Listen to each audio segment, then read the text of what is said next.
Hi, my name is Giselle Sierra. I'm going to explain the Escenario Situacional of the 2020 elections of the United States. So let's begin.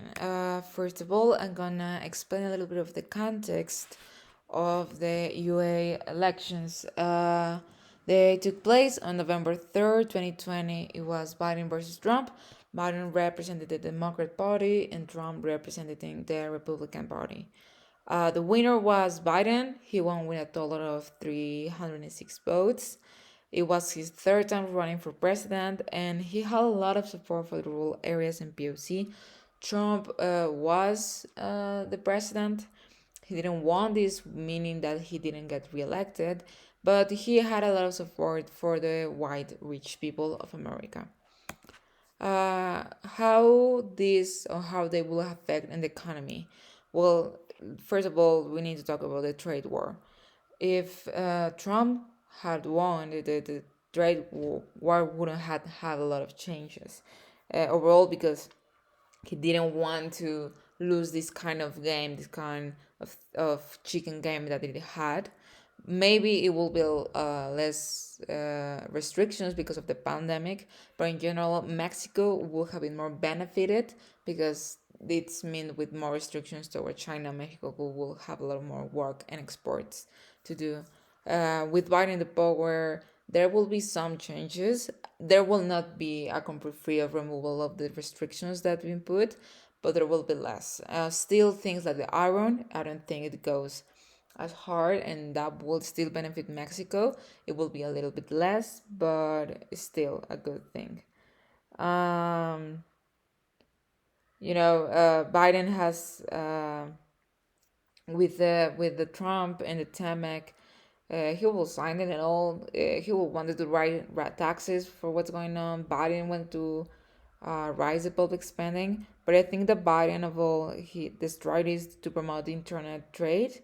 That will mean a tax increase, which will affect the Mexican consumer about the demand and the supply for it. So there will be a kind of down for the Mexican consumer to external and American products because of it.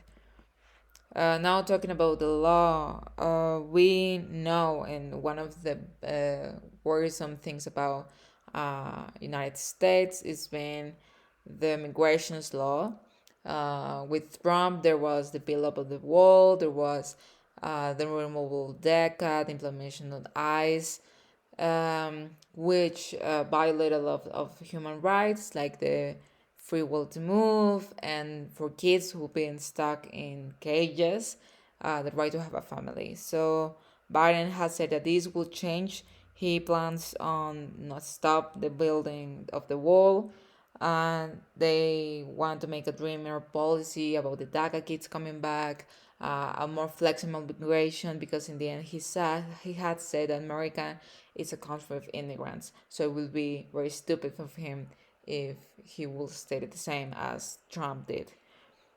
For the international relations, on the other hand, we have the Paris treatment. Uh, Trump will still be out of it. He wouldn't want to sign because he's not very interested in the environmental issues that it's going on globally. Biden has said that he is planning to make a comeback with the treaty, so that will be a lot of help, not only for new policies but with his relations with other countries. As I mentioned before, the migration, having DACA back, having the Dreamers, having a more flexible policy will help. Mexico and the immigration that's going on. I think it's a reality. It is not going to stop very soon, and it will be a help for the human rights and the trade war, to make better relations with China, because it's been a kind of a rocky situation. But if they try to help it, and what Biden has offered and said that he's trying to do, and was going to is going to do something, it will get better. Now for politics, Biden has said, with the comeback of the United States and the Paris treatment, a lot of focus on the environment and policies. This will put a little pressure on Mexican, because if this has an impact on TEMEC, projects like Dos Bocas or the Tren Maya will need to be verified in the environmental issues, because first of all, in Mexico, it's not doing a lot of environmental checking, but if it's pressure by TEMEC, they probably have to.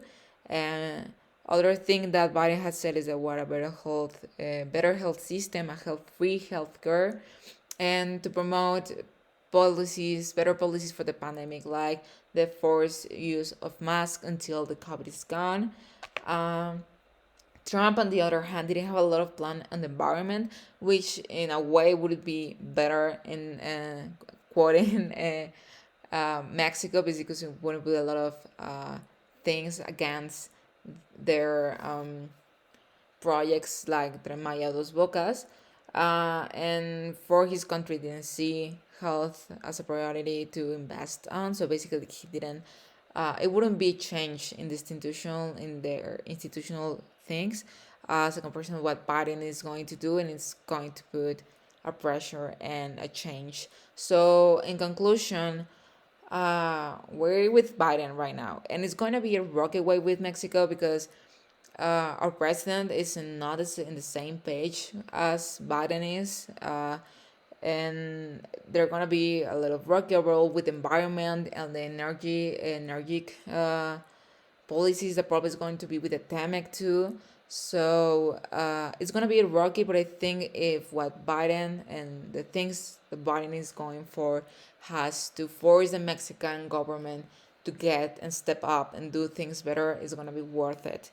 In the end, the Mexican government needs a lot of get better, because there's a lot of things that haven't doing well, and with Trump, on the other hand, I think they will be in a very comfortable place. And I think with Biden, it's going to be the opposite, but it's what we need. Thank you.